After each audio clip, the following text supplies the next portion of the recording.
Right, welcome back to news and views. ఇక విజయవాడలో రఘునాథ్ బాబు గారు ఉన్నారు, బీజేపీ, అదేవిధంగా టీడీపీ నుంచి కూడా మల్లికార్జున యాదవ్ గారు ఉన్నారు. రఘునాథ్ బాబు గారు, చూస్తున్నాం కదా 2 రోజులుగా జరుగుతున్న పరిణామాలు కావచ్చు, సిఎస్ను మార్చడం, నిన్నటికిన్న కొంతమంది పోలీసులను కూడా మార్చినట్లు కూడా సమాచారం ఉంది.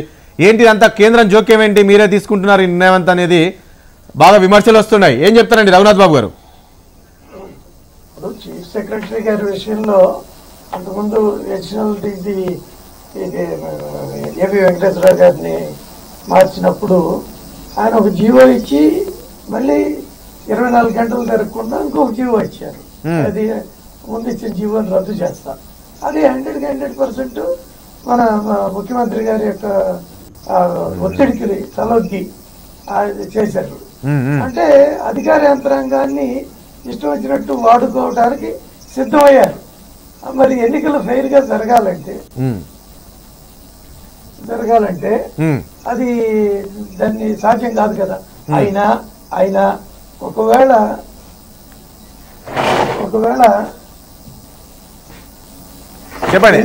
ఇప్పుడు ఈ కొత్త అధికారి వచ్చిన అధికారి ఈ ఒక పార్టీకి అన్యాయం చేస్తున్నాడు అంటే ఫిర్యాదు చేయండి. అంతేగాని ఆయన వస్తే ఈయన తీసేస్తే తప్పు అంటే మీకెందుకు? ఇప్పుడు మీకు కావాల్సింది ఎన్నికలు జరగటం. ఆయన ఈయన చేస్తాడా ఆయన చేస్తాడా ఏ అధికారి అయినా మీకు అనవసరం. కానీ కొత్తగా వచ్చేవాడు కనుక మాకు అన్యాయం చేసే అనుమానం ఉంది అంటే there is a meaning in that. అలా కాకుండా మాకు ఫలానా అధికారే ఉండాలి అని నువ్వు అడుగుతున్నావంటే నీకేదో మోటివ్ ఉంది, నీకేదో దురాలోచన ఉంది, నీకేదో ఇంకొక ఇది ఉంది. ఇది చాలా ఈజీగా అర్థమైపోతుంది. అలా మాట్లాడటం లేదు. ఎంతసేపు ఆయన మార్చారు ఎందుకు అంటే నీకెందుకు ఎవరిని మారిస్తే వాళ్ళ కంట్రోల్లో నడుస్తుంది, వాళ్ళు మార్చుకుంటారు. కానీ ఆ కొత్తగా వచ్చేవాడు నన్ను అన్యాయం చేస్తున్నాడు అంటే మీ సూచనల మేరకే రఘునాథ్ బాబు గారు, మీ సూచనల మేరకే అక్కడ ఈసీ నిర్ణయం తీసుకుంటుంది అనేది ఆరోపణ.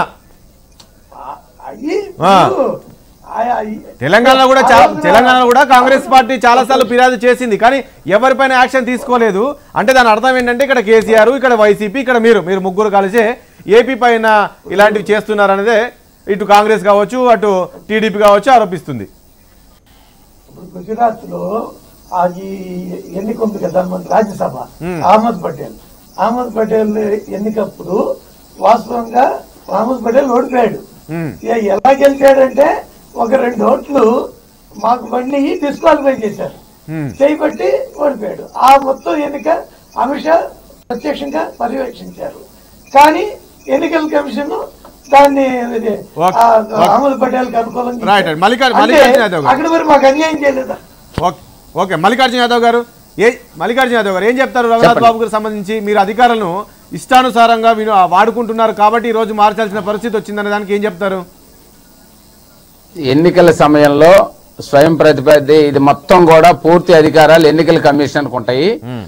అయితే వాళ్ళు మార్చాలనుకున్నటువంటి అధికారులు అందరిని కూడా ఎన్నికలకి ముందే, అంటే ఈ నోటిఫికేషన్ వస్తుందన్న ముందే ఇవన్నిటిని ప్రక్షాళన చేస్తారు. సహజంగా స్థానికంగా ఉన్న సిఐల్ని కానీ అధికారుల ప్రలోభాలు కాకుండా అధికార పార్టీకి ఎక్కడన్నా కొమ్ము కాస్తారేమోనన్న ఆలోచనతో కూడా సహజంగా వాళ్ళ విధి నిర్వహణ వాళ్ళు చేస్తారు. కానీ నిన్న ఏబి వెంకటేశ్వరరావు గారి విషయమే కాదు, మిగతా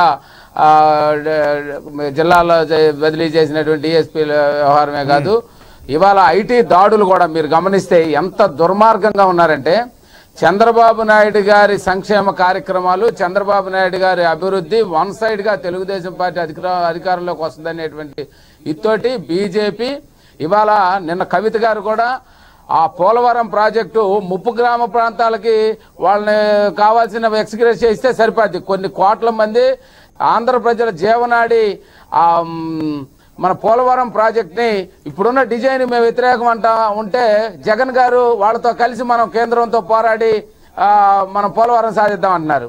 ఒకవేళ ప్రత్యేక హోదా సాధిద్దాం అంటున్నారు. ప్రత్యేక హోదా వస్తే మనకున్నటువంటి ఏమీ లేకుండానే చంద్రబాబు నాయుడు గారు మేధాశక్తితోటి కియా మోటార్స్ కానీ వాళ్ళ లక్షలాది కంపెనీలని, లక్షలాది మంది ఉద్యోగాలని రేట్ చేసుకుంటున్నారు. వెళ్తుంది జగన్మోహన్ రెడ్డికి అధికారంలోకి వస్తే రాజధాని నుంచి ఉండదు, వెళ్ళిపోతుంది అని చెప్పేసి ఒక ప్రచారం జరుగుతుంది. నిజంగా అలాంటి పరిస్థితి ఉందా? మీకు సమాచారం ఉందా అట్లా అలాంటిది? పక్కాగా వాళ్ళ ఆంతరంగికులతో మాట్లాడిందని నేను శివాజీ గారు ప్రత్యక్ష ప్రచారం ద్వారా చెప్పారండి. రాజధాని ఇవాళ అద్భుతంగా నిర్మాణం జరుగుతా ఉంది. ఇదిగోండి నిర్మించినటువంటి స్టైర్స్ ఇదిగోండి ఈ దశల్లో ఉన్నాయి. దీన్ని ఏమీ లేదని ఒక్క ఇటుకు కూడా పేర్చలేదని జగన్మోహన్ రెడ్డి గారు అంటున్నారు. వాళ్ళ ఆంతరంగికులు చర్చిస్తూ రాజధాని ఇక్కడ ఉండే ప్రసక్తే లేదు, మీరేం చూసాం. ఓకే కనుక దాంతో పాటు ఇంకొకటి అండి, నిన్న పవన్ కళ్యాణ్ కూడా ఒక సవాల్ విసిరారు మీకు. అసలు ప్రకటన చేయించగా కేసీఆర్ తోటి ప్రత్యేక హోదాకు మద్దతుగా ఏమైనా ప్రకటన చేయించగలరా అని చెప్పేసి నేను పవన్ కళ్యాణ్ గారు చెప్పారు. అదేవిధంగా నిన్న చంద్రబాబు నాయుడు కూడా మరొక సవాల్ కూడా విసిరారు. ఏంటంటే ఇది కేసీఆర్తో పోలవరంపై కేసులు ఎత్తివేయించగలరా జగన్మోహన్ రెడ్డి? ఇక్కడ ముందుగా మనం అనుకోవాల్సింది ఏంటంటే ఫస్ట్ పాయింట్, నాకు నచ్చిన అధికారులు ఉంటే అధికారం వస్తుందని కూడా భ్రమ, అంతకన్నా మూర్ఖత్వం ఇంకోటి ఉండదు. వెంకటేశ్వరరావు గారు ఉంటేనే మీకు గెలుస్తాం అనుకుంటే ఇంకా వాళ్ళు ఓడిపోతున్నారంటే దానికి తారకాన, అంతకన్నా ఇంకోటి లేదు. రెండోది, ఇక పవన్ కళ్యాణ్ గారు ఈ పవన్ కళ్యాణ్ గురించి మనం ఎంత తక్కువ మాట్లాడుకుంటే ఎంత మంచిది ఇప్పుడున్న రాజకీయ నేపథ్యంలో. ఎందుకంటే is nothing but B team of TDP. ఆయన ఏది చెప్తే దాన్ని చెప్తారు, లేదంటే ఆయన స్క్రిప్ట్ టీడీపీ భవన్ నుంచి వస్తుంది. అది మనకు వాస్తవం కనిపించింది కూడా. సాక్షాత్ ఎమ్మెల్యే వర్మ గారు కూడా అన్నారు, ఎందుకంటే అంతా మనం కలిసి పనిచేస్తున్నాం, జాగ్రత్తగా ఉండండి, మనకి ఏం ఇబ్బంది లేదు, జనసేన మనతో పాటు ఉందని చెప్పేశారు. కానీ పవన్ కళ్యాణ్ గురించి మనం ఎక్కువ మాట్లాడుకుని టైం వేస్ట్ చేసుకున్నాం. అయితే అతను చేసిన వాక్యాలకు సమాధానం చెప్పాలి. ప్రత్యేక హోదా మీద అదే అందుకనే అంటున్నాను, నేను అందుకనే అంటున్నాను, ఇది చాలా మన సంజీవని కాబట్టి దాని గురించి మాట్లాడాల్సిందే. కాబట్టి ఇద్దరికి సమాధానం చెప్పాలి ఈ విషయంలో, ఎందుకంటే వాళ్ళు మిత్రులే కాబట్టి.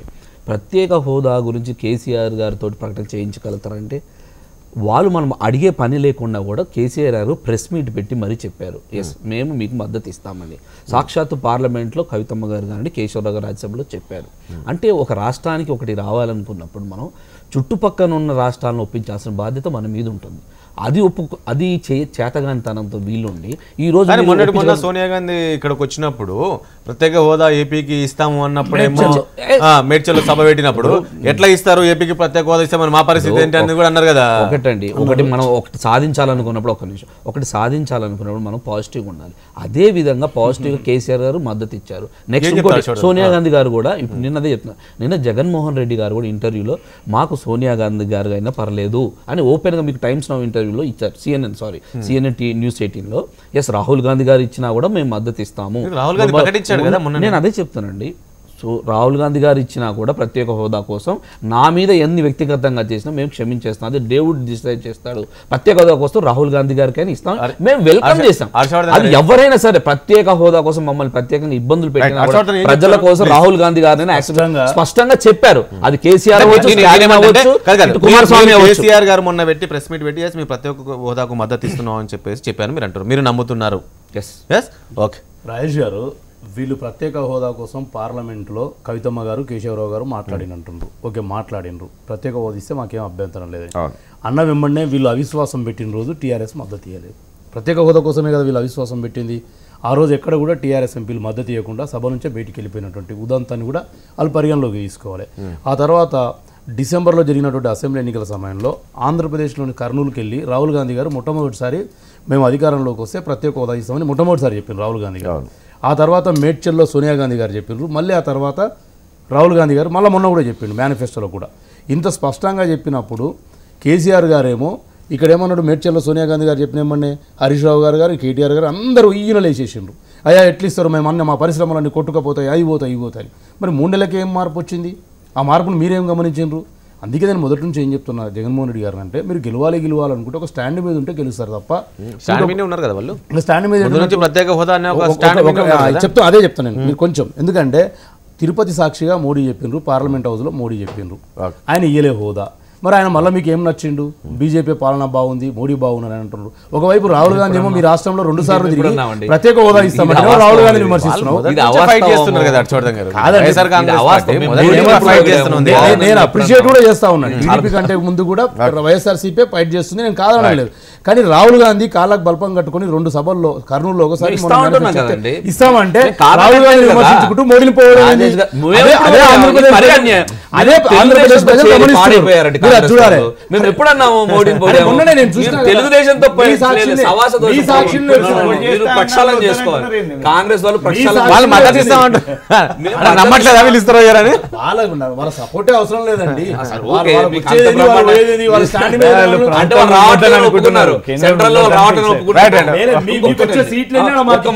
సరే సరే మీకు ఇప్పుడు మీరు పక్కా టీడీపీ అయిపోయారండి. పచ్చదనం కమ్ముకుపోయింది. ఇస్తాము అంటుంటే వద్దంటే ఇంకా రాహుల్ గాంధీ గారు ఈ విషయం ఇంకొక విషయం అండి. ఇక్కడ మీరు రాజధాని గురించి చెప్పి నేను చెప్పడం మర్చిపోయాను. రాజధాని గురించి 2017 జూలై 8 నోట్ చేసుకోమని చెప్పండి డేట్ను. జగన్మోహన్ రెడ్డి అమరావతి నడిబొడ్డున రాజధాని ఇక్కడే ఉంటుంది, ఎక్కడికి వెళ్ళదని స్పష్టంగా, అంటే వాళ్ళ ఎల్లో మీడియాలో చెడ్డీ గ్యాంగ్ లో చూపించబోదు, మేము చేసేది ఏం లేదు, స్పష్టంగా చెప్పారు జగన్మోహన్ రెడ్డి గారు.